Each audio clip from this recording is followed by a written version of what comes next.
penting sekali. Lebih menjadikan Anda berstamina, berenergi untuk melakukan ronde kedua saat Anda hubungan suami istri dengan istri Anda.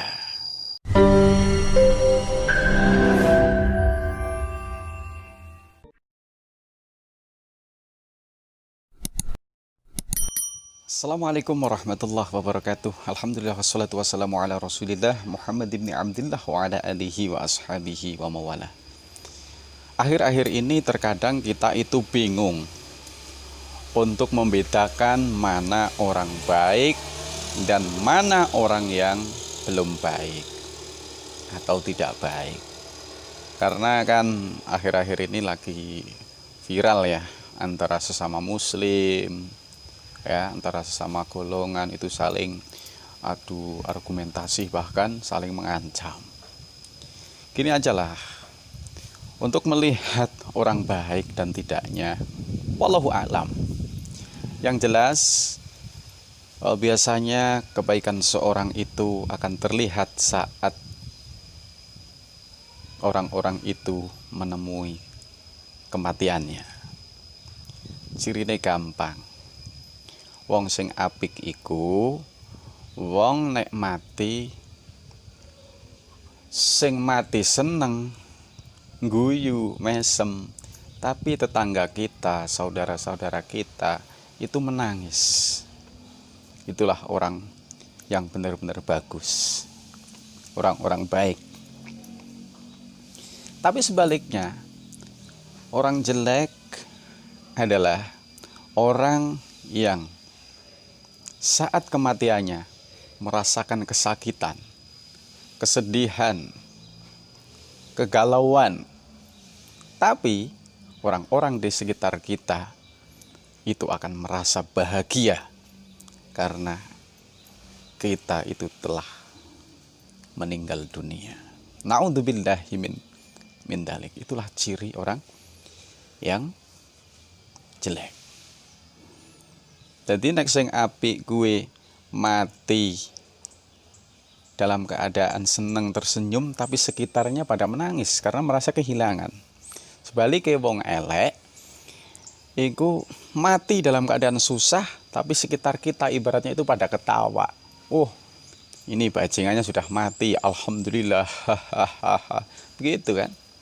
Itulah makanya orang hidup itu jangan saling mencela, mencerca, menghina. Itu jangan. Belum tentu apa yang ada di dalam benak Anda itu benar. Ya, menurut saya sendiri semua orang itu benar dan baik. Tapi baik menurut wudele dewe-dewe. Baik menurut versi atau dilihat dari perspektif pusarnya sendiri-sendiri. Tapi yang benar hakikatnya adalah Allah Subhanahu wa Ta'ala yang maha mengetahui. Ya, kita berdoa sajalah semoga kita selalu diberi hidayah, selalu diberi petunjuk oleh Allah Subhanahu wa Ta'ala. Mari kita biasakan untuk melakukan hal-hal atau amalan-amalan yang baiklah. Jangan lantas kita itu terlalu wow gitu ya dalam mengomentari orang ya. Padahal ilmu kita nggak seberapa. Kadang-kadang ada orang yang sampai menghina Habib, atau menghina ulama, atau menghina presiden. Padahal dirinya orang yang menghina itu, mandi junub saja itu nggak bisa. Itu kan ya, overdosis. Maksudnya overdosis gimana ya? Itu keterlaluan, hal-hal yang mahdhoh. Hal-hal yang pokok, syariat yang pokok saja itu belum tahu, kenapa sudah kritik orang. Apalagi yang dikritik adalah para ulama, para habaib. Udah kita benahi diri kita sendiri sebelum kita mengoreksi orang lain. Boleh Anda koreksi orang lain bila mana Anda benar-benar sudah baik menurut Anda, sudah baik menurut Allah Subhanahu wa Ta'ala. Cuma memang kita sebagai sama muslim ya saling menasihati gitu ya. Oh ya, ada sebuah hadis yang akan saya sampaikan pada siang hari ini. Bahwasanya hadisnya berbunyi begini. Salah satun yudilluhumullah yauma la dilla illa dillu arsihi. Ya. Ada 3 kelompok yang kelak akan mendapatkan perlindungan dari Allah Subhanahu wa taala, di mana di hari tersebut tidak ada perlindungan melainkan perlindungan dari Allah Subhanahu wa taala. Orang-orang ini di saat kepanasan nanti akan diiup-iupi dengan arsy-Nya Allah Subhanahu wa taala. Siapa 3 kelompok tersebut? Yang pertama adalah al-mutawaddi fil makarih. Orang yang akan mendapatkan perlindungan di mana tidak ada perlindungan melainkan daripada perlindungan Allah. Yang pertama adalah orang yang berwudu walaupun di waktu yang tidak disukai, seperti waktu di mana sangat dingin sekali. Orang itu kok mau melawan nafsunya, kemudian dia itu mau tetap berwudu. Ini pahalanya luar biasa. Berbicara terkait dengan wudu, ini luar biasa hikmahnya. Umat Nabi Muhammad SAW merupakan umat yang kelak akan menempati surga pertama kali. Walaupun umat Nabi Muhammad itu merupakan umat nabi-nabi yang paling terakhir, gitu ya. Tandanya apa ketika di padang mahsyar dikumpulkan jadi satu? Mana umatnya Nabi Muhammad? Merekalah yang hurun muhajjalin min asaril wudu, yang bersinar, kelihatan yang paling bersinar itulah umat Nabi Muhammad SAW. Makanya Anda sering-sering berwudu, jangan malas untuk berwudu, kemudian melakukan sholat dan lain sebagainya. Karena apa saudaraku? Berwudu itu melahirkan energi yang positif. Ya, coba bayangkan Anda kalau mau berwudu, ya, batal wudu, batal wudu, batal wudu. Begitu batal wudu artinya menjaga supaya diri Anda itu senantiasa suci.